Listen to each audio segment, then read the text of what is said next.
자, 이 뒤에 있는 세 사람, 좀에 특징이 있는 것 같기도 하고 없는 것 같기도 합니다. 자, 여기 가운데 있는 사람은 지금 대법원에서 목숨이 간당간당해요. 12월에 지금 대법원 판결이 있고. 자, 이 사람은 드루킹 사건으로 지금 깜방에 몇 달 살다가 나왔지요. 지금 이 사람도 재판 진행 중입니다. 자, 이 사람은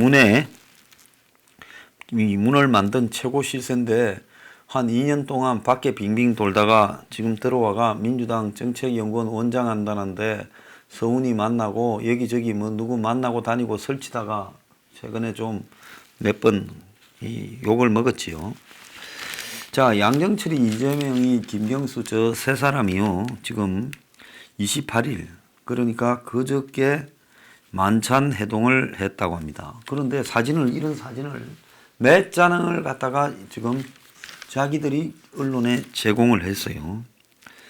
자, 겉으로는 민주당의 분열을 방지하고 원팀을 한다는데, 그럼 뭐 민주당에 관심이 아주 많은 사람이나 세세하게 할까?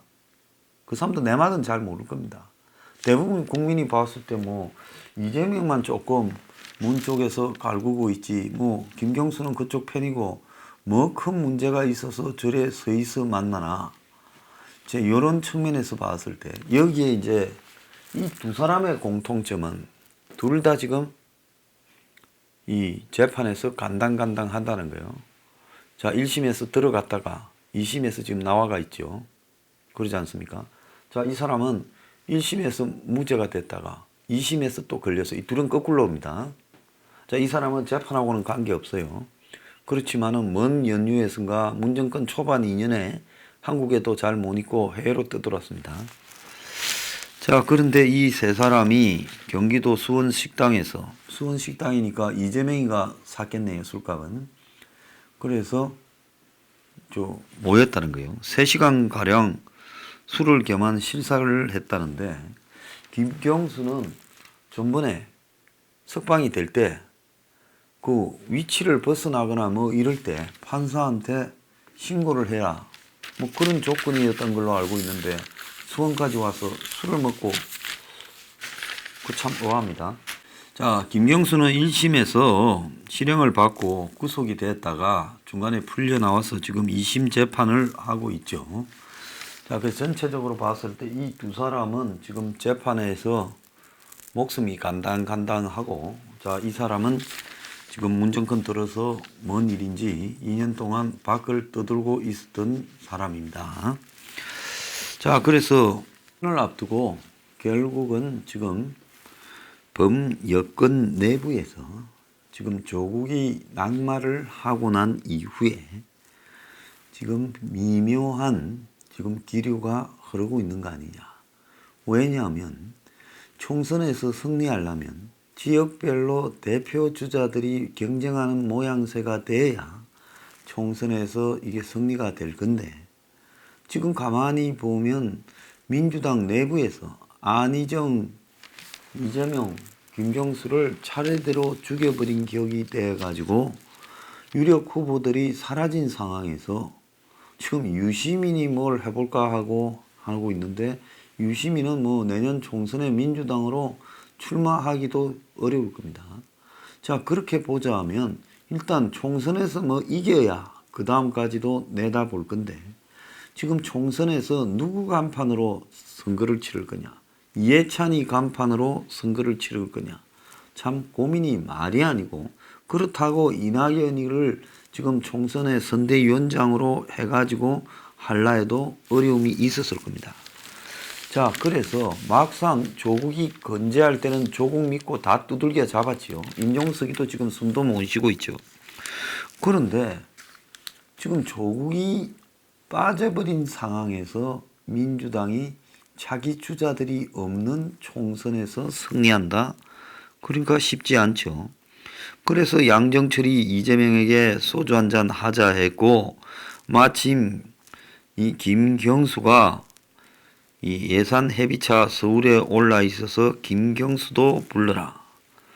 그리고 지금 법무장관이 거론되는 전해철이도 부르라 했는데 국회가 늦어져서 전해철이는 불참했다는 겁니다.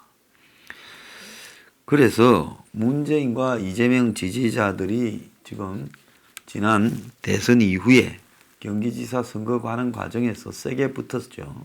어쨌든 이재명이 안 되게 하려고 문재인 대깨문들이 난리를 쳤는데 이재명이가 어쨌든 버티고 여기까지 왔어요. 그래서 결국은 지금 문 쪽과 이재명 또 김경수도 말은 안 해서 그렇지 속으로 문재인한테 몇 달 깜빵 생활하는 와중에 내가 안고 간 게 뭔데 라고 속이 부글부글 끓었을 거예요. 그런데 내가 깜빵 간 사이에 조국이 자기 주자가 돼. 나는 그럼 뭐냐? 나는 가서 안 불었다 적어도. 내가 문에 대해서 다 불어버리면 드루킹에 대해서 보고했다고. 그럼 문이 무사하겠느냐? 지금 김경수도 속으로 정권에 대해 부글부글 끓고 있을 겁니다. 자, 이런 상황에서 또 민주당 내부에 표창원, 이철희 등이 총선 불출마한다면서 당의 지금 대표는 뭐하냐? 이런 문제 제기까지 했어요. 자, 그래서 양정철이가 문재인 뜻이 아닌 상황에서 이재명과 김경수를 불러가지고 술을 먹고 그걸 언론에 공개할 수 있겠느냐? 그건 불가능하죠. 실제로 이재명 지지자와 문 지지자들은 하도 싸워서 이제 물과 기름처럼 섞이기도 어려운 상황이 돼 버렸다는 겁니다. 자, 그런데 양정철이가 만나놓고 사진을 쭉 공개, 사진이 몇 장이나 돼요. 그렇다면 일부러 공개했단 말이에요. 자, 재판을 앞두고 있는데 문의 복심이라고 하는 양정철이가 이 재판이 진행되고 있는 3심, 2심을 앞둔 두 사람을 만나가지고 지금 이렇게 모습을 보인 부분은 재판에 영향을 끼칠 소지가 충분하지요. 자, 그러니까 서로 부담을 주지 않으려고 민감한 이야기는 안 했다. 총선 승리를 위해서 힘을 모으자 했다는데 총선 승리를 위해서 힘을 모으자는 것은 이 두 사람이 재판에서 살아난다라는 이야기 아니겠어요? 김경수는 이 지사도 어렵고 나도 어려워 비슷한 처지라 위로하는 격려하는 자리였다. 국정이 어려워서 힘을 모으자 했다. 자, 그래서 쉽게 이야기하자면 문재인이가 이제 조국이 낙마하고 지지율이 추락하는 상황에서 이제 이재명과 김경수를 코너에 몰아놓고 이제 풀어주면서 잘 해보자. 이래서 김경수는 PK 지역에 이재명은 수도권에 총선 승리를 위해 총대 좀 메고 뛰라. 자, 너한테 사면을 좀 해줄게. 이런 신호를 양정철이를 앞에 내세워서 전달했다고 보는 겁니다. 이재명이 지금 활짝 웃잖아요. 술이 좀 됐네 보니까. 양정철이도 됐고. 그래서 좋겠습니다. 왜? 급해진 문이 이제 조국이 사라지니까 손을 내밀은 것 같아요. 재판 보나만 할 것 같습니다. 요즘 3조를 들여가 뭐 신혼부부한테 무슨 주택 지원을 해준다 이러는 박원순이요. 빈집 프로젝트라는 게 있다는 겁니다. 빈집을 사들여서 청년주택을 짓겠다. 이렇게 말을 하면서 이 박원순이요. 이 연희동에 26억을 주고 2층짜리 단독주택을 샀대요. 그러니까 연희동 주민들이 빈집 프로젝트 반대한다고 지금 들고 일어났습니다. 서울시가 사들인 이 집은 1월 달까지 사람이 살던 집이다. 빈집이 아니다. 매물로 잠시 나왔는데 서울시가 샀다. 멀쩡한 집을 빈집이라며 26억이나 들여서 사들이고 이게 말이 되냐? 돈이 그리 많냐? 이 이야기입니다. 그래서 빈집 프로젝트라면서 서울시하고 서울시 산하 주택 관련 SH공사가 장기간 흉물로 방치된 집을 사들여 수리해서 청년주택으로 공급하겠다 했는데 2022년까지 집을 10개 사들여서 거기에 4,000개의 청년주택을 공급하겠다. 6,119억을 투입하겠다 했는데 그런데 매입 가능한 집들이 별로 없었던 거예요. 빈집이 법적으로는 1년 이상 사람이 안 사는 집이 빈집이라는 거예요. 그래서 빈집 대책을 내놓을 때는 서울 시내에 한 2만 개쯤 되는 빈집이 있을 거라 봤는데 실제 전수조사를 해보니까 빈집이 2,500개도 안 됐다는 거예요. 그런데 이마저도 주인이 가격을 오르면 팔라고 하지 안 팔겠다는 거예요.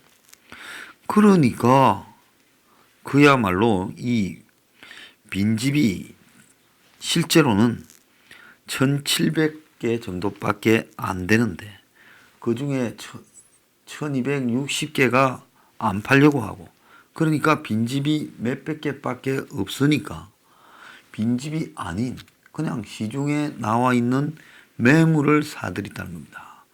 그래서 연희동 이 26억짜리 집을 포함해서 그냥 단독주택을 8채 사들였다. 이렇게 지금 이야기가 나오고 있습니다. 서울시가 사들인 집을 보면 소규모 부지 매입도 했다는데 30평 이하짜리 집들이 54개나 있다는 거예요. 그래서 이런 거를 사들여가 이걸 다시 어떻게 개발해 갖고 그게 여러 명의 이 청년주택이 되겠느냐.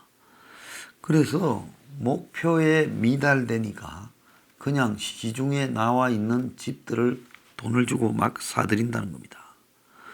그래서 이달 중순까지 사들인 빈집이 올해 목표 400호인데 그 중에 3분의 1도 안 되는 131호라는 거예요. 그러니까 잘못된 정책을 발표하면서 그 정책의 목표를 수정하지 않고 돈을 막 들여가지고 이런 식으로 시중에 그냥 멀쩡한 매물을 사들이는 짓을 하고 있어요. 그러니까 애초에 이런 빈집을 사들인다가 아니라 서울시가 도심에 있는 그 자신들이 사용 가능한 땅에다가 청년주택을 대량 공급해서 짓는다든지 이런 게 있어야지, 무리하게 예산 정해놓고 그냥 쇼로 빈집이 있을 거다 생각하고 발표했다가 실제 빈집 사기가 어려워지니까 그냥 매물을 사들이는, 오죽하면 주민들이 보고 이런 빈집 프로젝트 반대 비대위까지 꾸렸겠느냐. 참 기가 찬 일이 아니죠. 자, 멍청하기는 한국당도 마찬가지입니다. 조국 이후에 좌충우돌 하고 있는데 지금 연말 위기론이 또 슬슬 나오고 있어요. 자, 표창장을 준다고 해가 쇼를 해서 난리가 났습니다. 자, 조국 낙마에서 뭘 했다고 표창장을 주고 거기다가 패스트 트랙으로 고발된 사람들은 무슨 가산점을 주겠다다가 또 벌거벗은 문이라고 또 애니메이션 쇼를 하고요. 좌충우돌을 하고 있는데 그럼에도 불구하고 한국당의 지지율이 반사적으로라도 올라가는 부분이 별로 없습니다. 공수처와 관련해서 명백하게 잘못된 저런 내용들은 국민들에게 제대로 알려서 논리적으로 설명하기만 하면 금방 여론이 역전될 건데 저것도 지금 제대로 못하고 있고요. 특히 의원 정수 늘리기에 대해서 목을 메고 붙으면 늘리자는 쪽이 궁색해져서 깨질 겁니다. 그럼 의원 정수를 못 늘리면 공수처에서 2중대, 3중대, 4중대가 찬성해줄 의욕도 확 떨어질 겁니다. 그래서 공수처법을 날리면 되는데 그것도 제대로 못하고 있습니다. 그런데 한국당이요. 근데 영입된 사람이 박찬주 예비역 대장, 윤주경 전 독립기념관장, 윤창현 서울시립대 교수, 이진숙 전 MBC 사장 이런 사람들을 10여 명을 영입했다 이렇게 이야기가 나오고, 조태용 전 국가안보실 1차장 이 사람은 벌써 이미 당의 자문위원으로 일을 하고 있다는 거예요. 그래서 가만히 보면 탤런트 김영철이도 언급이 됐는데 발표는 못 했다는 거예요. 이 한국당이 군인 중에 훌륭한 사람도 많은데 하필이면 공관장 갑질 일부 내용은 사실이 아니지만 또 일부는 사실인 부분도 있었습니다. 그게 법적으로 처벌할 것이냐 안 할 것이냐 문제지, 이 사람이 훌륭한 일을 해서 그런 건 아니에요. 갑질이 어떤 행태로든 좀 있었던 것은 사실이지요. 그러면 훌륭하고 괜찮은 군인도 많은데 하필이면 또 이런 갑질 논란을 불러일으켜서 그럼 시끄러웠던 사람을 영입 1호로 하느냐. 그리고 영입 대상자들을 보면 전부 기득권이에요. 뭐 한국당이 알아서 할 바고요. 저는 뭐 정치할 사람이 아니기 때문에 너들 마음대로겠지만은 이런 식으로 기성의 보수 정당이 사람 영입할 때 하던 칼라와 똑같이 반성 없이 기득권의 무슨 교수, 학자, 전직 관료, 전직 언론인 뭐 이런 것들 끌어모아 가지고요. 될 것 같습니까? 정신 차리세요. 근데 정신 안 차릴 것 같으니까 알아서들 하세요.